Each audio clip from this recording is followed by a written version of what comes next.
வணக்கம். பாண்டியன் ஸ்டோர் சீரியல்ல நம்ம முத்துவேல் ஓரளவுக்கு இறங்கியிருக்கிறார் அப்படிங்கிறத பார்க்குறோம். குமார் ரொம்ப இறங்கிட்டான் அப்படிங்கிறதையும் பார்க்குறோம். ஆனா, இங்க பார்த்தீங்கன்னாக்கா, சக்திவேல் மட்டும் இன்னும் வீம்புலே இருக்கிறாரு அப்படிங்கிறதையும் பார்க்குறோம் நம்ம.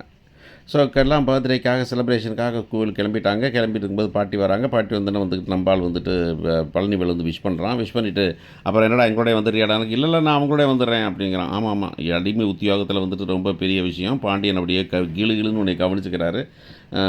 ஒரு கிஃப்ட் வாங்குறது ரூ. 100 கொடுக்காத ஆள்கிட்ட போய் அங்கே போய் செஞ்சுக்கிட்டு இருக்க கிறுக்கு பையில அப்படிங்கிற மாதிரி தான் நமக்கு தோணுது. சுகன்யாவை அங்கே போய் போட்டு விட்றாங்க. அங்கே எல்லாம் கிளம்பிட்டாங்க, ஆனால் கொஞ்சம் கோவமாக தான் இருக்காங்க அப்படிங்கிற மாதிரி. அப்போ பாட்டி சொல்கிறாங்க, இங்கே பார்ப்பா போகிறோம், நல்ல முறையில் போயிட்டு வரலாம், அவங்க வருவாங்க, கோமதி வீடு வருவாங்க, அவங்களெல்லாம் ஒரு வம்பு இழுத்துக்கக்கூடாது அப்படின்னு சொன்னால், முத்துவேல் சொல்கிறார், அப்படிலாம் ஒன்றும் நடக்காது, நீங்கள் ஒன்றும் கவலைப்படாதீங்க அப்படின்னு சொல்லிட்டு. ஏப்பா நீ என்னப்பா குமார், நான் குமார் பாட்டி நீங்கள் ஒன்றும் கவலைப்படாதீங்க, அத்தை வீட்டிலாம் ஒன்றும் பிரச்சனையே வராது, நான் ஒன்றும் பிரச்சனை வர நான் பார்த்துக்கிறேன் அப்படிங்கிறான். உடனே சக்தி நீ என்னப்பா அப்படின்னாக்கா, நான் அதெல்லாம் பண்ண முடியாதா, அவன் வருவாங்க நான் பார்த்துட்டு உட்காந்துருக்கணுமா நான் அப்படிங்கிறாரு. அங்கே ஏற்கனவே இப்போ கம்பி ரூயில் அந்து போச்சுப்பா அப்படிங்கிறது தெரியல. ஏன்னா சமையல்கார் கதையை கந்தலாயிட்டார். புது சமையல்கார் வரணும், சமையல்கார் வந்தாங்க என்ன பண்ண போகிறாங்க அப்படிங்கிறது இதுவரைக்கும் அவனுக்கு குமாருக்கு தெரியலை அப்படிங்கிறது தான் விஷயம். ஸோ நமக்கும் தெரியல. இந்த நிலைமை சக்திவேல் கடுப்பாகிட்டு இருக்கிறாரு.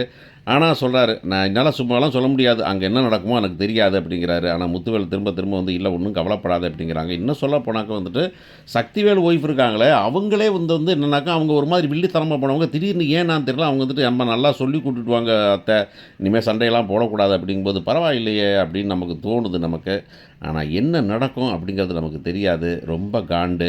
இதில் நல்லது பண்ணால் கூட கெட்டது பண்ணால் தான் தெரியும். சொல்ல போனாக்க சமயக்காரன் நீ தாடா கெடுத்துட்ட வாண்டியா, உன் சோத்தை திங்கனுங்கிறதுக்கு சோறு திங்கிறதுக்காக நீ என் கடா வெட்டை நிறுத்திட்டடா அப்படின்னு சொன்னாலும் ஆச்சரியப்படுறதுக்கு இல்லை.